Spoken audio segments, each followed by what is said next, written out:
بسم اللہ الرحمن الرحیم۔ السلام علیکم خواتین و حضرات، عشرت معین سیما ایک معروف نام، معروف شاعرہ، افسانہ نگار اور ماہر تعلیم جو گزشتہ کئی اشروں سے مغربی جرمنی میں رہائش پذیر ہیں اور وہاں پر اردو زبان کی خدمت کر رہی ہیں۔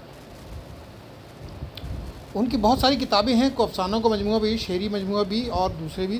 اس وقت میں ان کے ایک سفر نامے اٹلی کی جانب گامزن، اس سے ایک اقتباس پیش کر رہا ہوں۔ یہ اپنی پیشہ ورانہ ذمہ داریوں کے سلسلے میں اٹلی گئی تھیں، وہاں کا ایک واقعہ بیان کر رہی ہیں، سنیے گا ذرا۔ میلان یونیورسٹی کی جانب سے منعقد کردہ اس سیمینار میں جہاں جرمنی کی کمیونٹی کے افراد موجود تھے، وہاں اردو کے حوالے سے پاکستانی نمائندگان بھی تشریف فرما تھے۔ ایک پاکستانی صاحب جنہوں نے مجھے خود کو پاکستانی سفارت خانے کے محکمہ دفاع کے حوالے سے متعارف کروایا، لیکچر کے بعد مجھے ملے اور میرے لیکچر کی بہت تعریف کی۔ بعد ازاں انہوں نے سوال کیا کہ میں نے پاکستان کی جانب سے خود کو متعارف کیوں نہیں کروایا اور جرمنی کے پلیٹ فارم سے کیوں اس سیمینار میں شرکت کی ہے۔ ان کی شکایت کے جواب میں صرف مسکرا کر رہ گئی۔ اب ان کو کیا بتاتی کہ اب تک ہندی اور اردو زبان کے حوالے سے کوئی بھی تحقیق کار انٹرنیشنل یونیورسٹی لیول پر پاکستان کی جانب سے نہیں بھیجا گیا۔ آخر ہم کب تک جھوٹے نام و نمود کی خاطر ایک دوسرے کی پکی پکائی دیکھ کے اوپر اپنے نام کا لیبل لگانے کی کوشش کرتے رہیں گے؟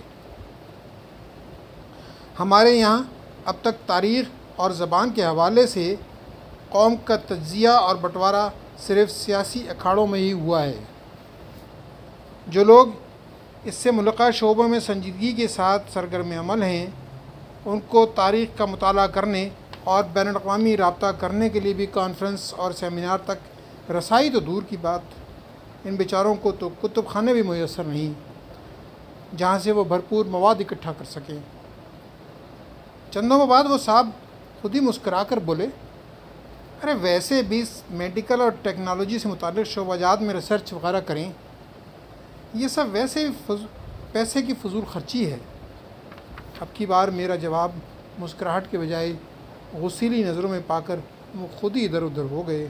اپنے ملک کے اس نمائندے کی جانب سے اس طرح کا رد عمل میرے لیے بہت مایوس کن تھا۔